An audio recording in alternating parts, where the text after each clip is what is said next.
कब होगा भगवान कल्कि का जन्म? क्या कहते हैं वेद पुराण? भगवान कल्कि भगवान विष्णु के कौन से अवतार हैं? क्या वाकई कलयुग समाप्त होने वाला है? अगर नहीं तो कितना समय बचा है कलयुग की समाप्ति और सतयुग के आरंभ में? क्या भगवान कल्कि दूसरे देवी देवताओं की तरह भारत की सरजमीन पर जन्म लेंगे या फिर इनका जन्म किसी दूसरे देश में होगा? कैसे दिखेंगे कल्कि भगवान और कितने कलाओं से परिपूर्ण होंगे? चलिए आज भगवान कल्कि से जुड़े सभी छोटे और बड़े सवालों के जवाब ढूंढने की कोशिश करते हैं। दोस्तों, सनातन की वीडियो YouTube चैनल को आपके सपोर्ट की आवश्यकता है। हमें सब्सक्राइब किए बिना मत जाइएगा और वीडियो को लाइक भी जरूर कर दीजिएगा।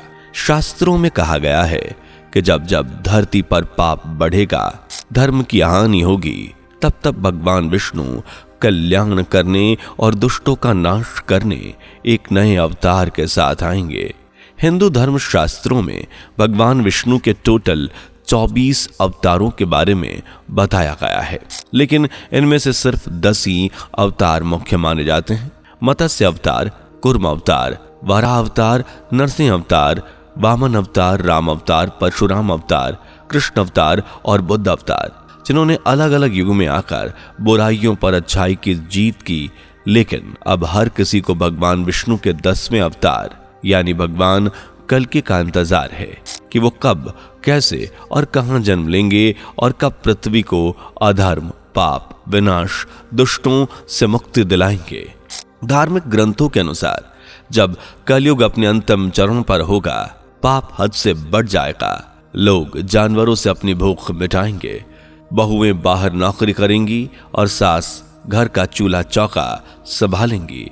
पैसों के लिए जब लोग अपने को मारने तक पर उतारू हो जाएंगे, तब समझ लीजिए कलयुग का अंतिम चरण नजदीक आ जाएगा। और ये बात आज पुराण ग्रंथों से निकलकर हमारी और आपके जिंदगी का हिस्सा बन चुकी है, यानी कलयुग का अंत नजदीक है और भगवान कल्कि धरती पर अवतार लेने वाले हैं।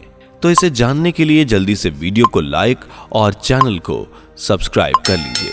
धार्मिक ग्रंथों के अनुसार कलयुग के अंत में सावन माह के शुक्ल पक्ष की षष्ठी तिथि को कल्कि अवतार में भगवान विष्णु का जन्म होगा। इस खुशी में कल्कि जयंती भी मनाई जाती है। जहाँ बहुत से लोग ऐसे हैं जिन्होंने कल्कि जयंती के बारे में जानकारी भी नहीं रखी होगी। अब क्योंकि भगवान कल्कि सावन माह की शुक्ल पक्ष की षष्ठी को जन्म लेंगे, इसलिए हर साल इस तिथि को इनकी जयंती के रूप में मनाया जाता है। इस खास दिन पर कल्कि अवतार की पूजा की जाती है। कल्कि ऐसे पहले अवतार हैं जिनकी पूजा जन्म से पहले ही की जाती है। इसी से आप अंदाजा लगा सकते हैं कि लोग अपने प्रभु के दर्शन के लिए कितनी बेसब्री से पलके बिछाए बैठे हैं। भगवान कल्कि के जन्म को लेकर कई पुराणों में जिक्र मिलता है। जैसे भविष्य पुराण में लिखा है कि कलयुग में पापियों का नाश करने के लिए कल्कि भगवान जन्म लेंगे। स्कंद पुराण में वर्णित है कि कलयुग और सतयुग का जब संधि काल होगा, तब भगवान कल्कि पृथ्वी पर अपने मानव कल्याण के लिए जन्म लेंगे। वहीं श्रीमद् भागवत गीता के एक श्लोक में यह उल्लेख किया गया है कि कल्कि के रूप में जन्मे विष्णु जी का जन्म कहाँ होगा, जो कि कुछ इस प्रकार है।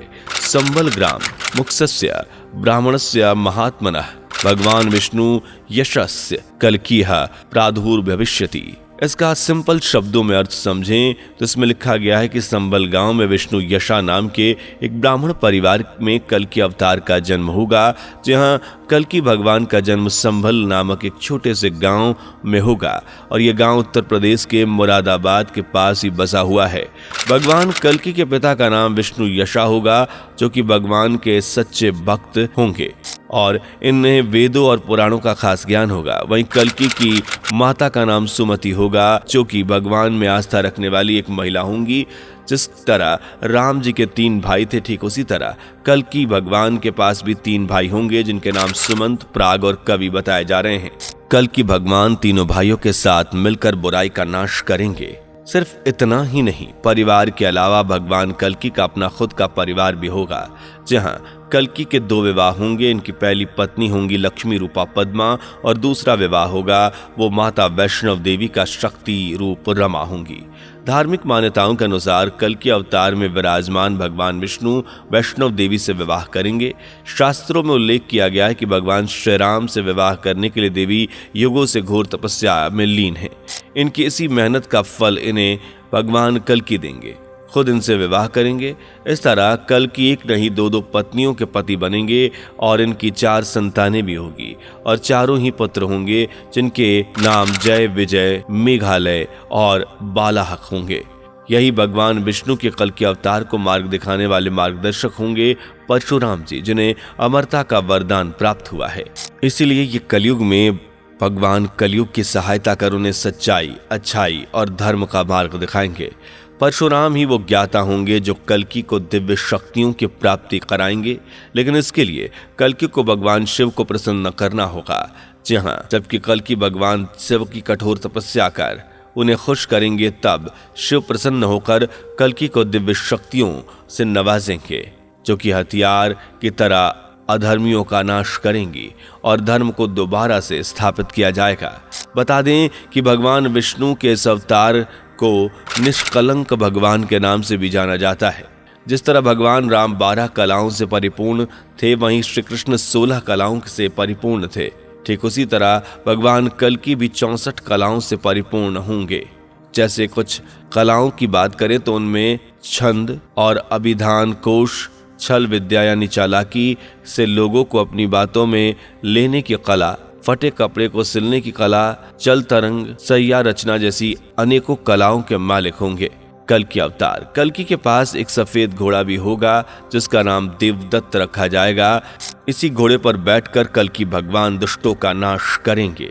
सत्य के युग में सतयुग को स्थापित करने में कल्कि के भाई और कुछ साथी तो मदद करेंगे ही, साथ साथ महाभारत काल के बीच सभी लोग कल्कि अवतार का दाहिना हाथ साबित होंगे, जिनमें 9 नाम वेद में खास जिक्र किए गए हैं। महर्षि वेद व्यास जी के द्वारा बताया गया है कि नाम कृष्ण द्वयापन था। वेदों में भाग करने के कारण उन्हें वेद व्यास नाम मिला। इन्होंने ही गणेश जी से महाभारत लिखवाई थी। कहा जाता है कि वेद व्यास जी की कला कली काल के अंत तक जीवित रहेंगे और इस तरह ये कल्कि अवतार का साथ देंगे। माना जाता है कि महाभारत युद्ध के बाद बहुत से समय तक उन्होंने सादा जीवन व्यतीत किया, लेकिन फिर ये हिमालय की पर्वत श्रृंखलाओं में लौट गए। इस तरह दूसरा नाम परशुराम जी का है जो चिरंजीवी हैं और ये भी महर्षि वेद व्यास की तरह कालिकाल में कल्कि अवतार के साथ नजर आएंगे। कठिन तप से प्रसन्न होकर भगवान विष्णु ने उन्हें अंत तक भूगोल पर रहने का वरदान दिया। इसके बाद आते हैं महर्षि दुर्वासा पर। इन्हें एक ऐसी क्रोधित ऋषि के तौर पर देखा जाता है। इन्होंने रघुवंश के लिए कई भविष्यवाणियां की थीं। महाभारत काल में भी इनके होने की बात की जाती है और इन्हें चिरंजीवी का वरदान भी प्राप्त हुआ है। आपको बता दें कि इनके अलावा जामवंत, हनुमान जी, मायासुर, अश्वत्थामा, कृपाचार्य और ऋषि मार्कंडे भी कलिकाल में कलि अवतार को हिम्मत देते, उनका साथ देते हुए दिखाई देंगे। लेकिन ये कब होगा, इस सवाल का अक्सर लोग परेशानी के साथ जवाब नहीं दे पाते कि आखिर कब भगवान विष्णु के 10वें अवतार का पृथ्वी पर जन्म होगा, कब दुष्टों का वो नाश करेंगे और शांतिमय सतयुग की स्थापना करेंगे। तो जैसा कि हमने आपको बताया कि जब कलयुग के अंत में पाप काफी बढ़ जाएगा तब कल्कि अवतार का जन्म होगा। कल्कि अवतार का अंत कब होगा, तो इसका जवाब हम धार्मिक ग्रंथों से लेते हैं। कलयुग के आरंभ 3102 ईसा पूर्व हुआ था, जब भगवान कृष्ण ने पृथ्वी लोक से विदा लिया था। तब तक कलयुग का पहला चरण शुरू हो चुका था, जिसमें 5124 साल बीत चुके थे और 4,26,875 अभी शेष हैं। यानी अभी कलयुग खत्म होने का कोई चांस नहीं है। लेकिन जब कलयुग का अंत होगा तब पृथ्वी पर काफी भयानक मंजर देखने को मिलेंगे।